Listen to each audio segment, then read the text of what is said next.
Jason Jones. Hey, what's going on, Harrison? What's up, man? Not much.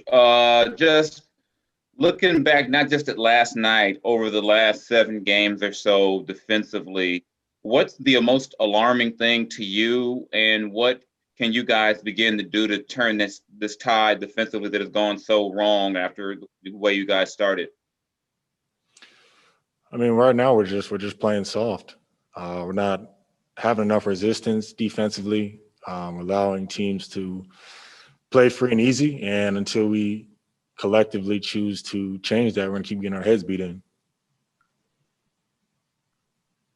All right, we will go to Sean Cunningham. You switch the view so it's like the gallery one. You got me all right, Harrison? Yeah, no, I get you. Okay. Excuse me. Just when you talk about playing soft and the way you guys have been, obviously that doesn't appear to be something you can change overnight or even in a span of where you don't have much practice time. Is there anything you can do to combat that and kind of attack that physicality in a different way when you don't have that type of makeup on your team? No, I mean, we've shown we can do it. It's simply a matter of commitment. I mean, there's examples that we've had this year, possessions, stretches, quarters, where we've done that. And, you know, as a group, like I said, we consistently haven't made a commitment to do that. So that's something that we have to change if we want to be in these games, because we've shown that we can score the basketball. That's not the issue. The issue is defensively, it's playing with force and not just letting teams, like I said, do what they want to do. Christos Saltis from Greece. Hello, Harrison. I would like to ask you, both on the last game against the Clippers and the previous games, that you start pretty well the games. You have the why you don't have the momentum of your good start, and what would you like to change about your approach on the game? Yeah, I mean, I think one of the things, you know, when you say good start, yes, offensively, you know, we're shooting well and things like that. But, you know, when you look up, you know, the opposing team is shooting 50, 55, 60%. You know, we're simply just outscoring them at that point. So, you know, for us, like I said, it comes back to defense. You know, when are we going to hold a team, you know, under 45% shooting? When are we going to hold them to under 30 points in a quarter? You know, those are things that we have to build on, so that even if we score 70 points in the first half, the other team doesn't score 65 or whatever it may be. Matt George, we'll try again. Hey, Harrison, you got me now? Yes, sir. I can hear you. Sorry about that earlier, my man. Wanted to ask you about how you feel opponents approach matchups against the Sacramento Kings. Do you notice from your perspective teams coming into a game against you guys with the expectation or confidence that they're going to get good looks and have a good opportunity to score? I think the biggest thing that I've noticed with opponents coming in is that defensively they're getting into us. They know that we can score. They know what we're capable of on the offensive side of the floor. So they press up into us. They get into passing lanes. They disrupt our offense. And then that fuels their offense off our turnovers, off our poor transition defense lately. And that's what really gets teams into momentum. Yes, there's times in the half court where, you know, we're getting beat on straight line drives and, you know, our rotations can improve. But for the most part, you know, teams are just getting wide open threes and wide open layups in transition. All right, a few more for Harrison. Tony Harvey. Yes, Harrison. What was practice like today? I know, you know, it's an awkward season for everybody, but what was practice like today? You know, you guys haven't had a lot of practice time. You've practically been playing like every other day, playing games every other day. What was practice like today, and what could you, you know, take from that going into tomorrow's game with New Orleans? I mean, we just got loose and then we just played.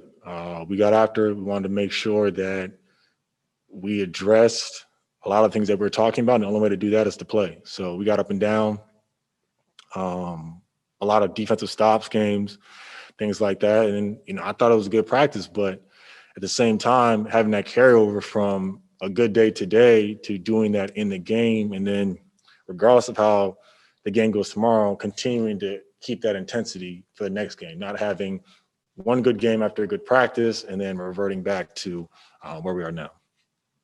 Okay, 3 more questions for Harrison. Jason Anderson. Hey, Harrison.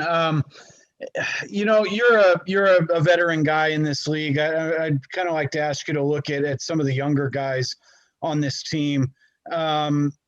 Luke has talked about learning to make winning plays, play winning basketball. It's not just about numbers you put up.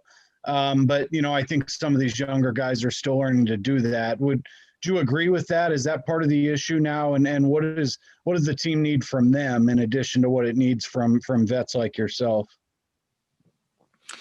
Yeah, I think, one of the biggest things, as a young guy coming in, you look at the stat sheet, you look at, the highlights, you see guys make, big time plays down the stretch, but, where the game is won or lost, one is in the quarters before that, but two, it's all the things that maybe you don't put as much priority on, whether it's boxing out, whether it's the 50-50 basketballs, whether it's our spacing, whether it's screening, communication. Those are the things that really add up, and those are the things that really beat you down the stretch. We've had games where, it's been close, and we've won close games because we've done those little things. But lately, when we're having these big blowouts, it's, compounding of our mistakes that are very controllable, very effort-based, communication-based, things that we can improve if we focus. So those are the things that, we're really trying to, we've talked about, but, talking can only go so far. Eventually we have to, put that into practice. Last 2 questions for HB. James Ham. Hey, Harrison. Glenn talked about this last night. He said that if you need Luke Walton or Rico Hines to get you pumped up to play a game that you shouldn't be in the league, who does this fall on? Is it the players? I mean, just like a broad question though. Who does the struggles fall on for you guys? Yeah, I mean, I think it definitely, is on us as players. At the end of the day, we're professionals. You wake up, you prepare, you go out there and play, and we're the ones that have to make those plays. So, when you're talking about, being soft defensively, not having enough resistance, things like those, that falls on, me as an individual, it falls on my teammates, and we have to be better at that. Last one for HB. Sean Cunningham. Yeah, I was just curious. Luke obviously went really deep into his bench, and it sounds like the players are aware of obviously the defensive problems on the team. I'm just wondering, as teammates, how do you hold each other accountable? What does that look like, and how delicate is that from keeping it from boiling over?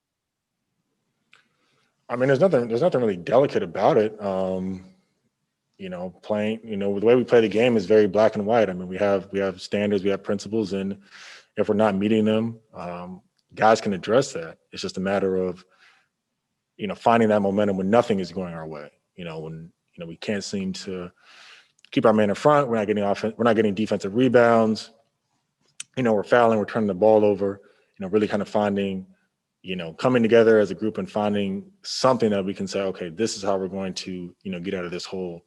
It's something that we're working through, and it's been difficult these past 7 games, but I'm confident that we'll get it together.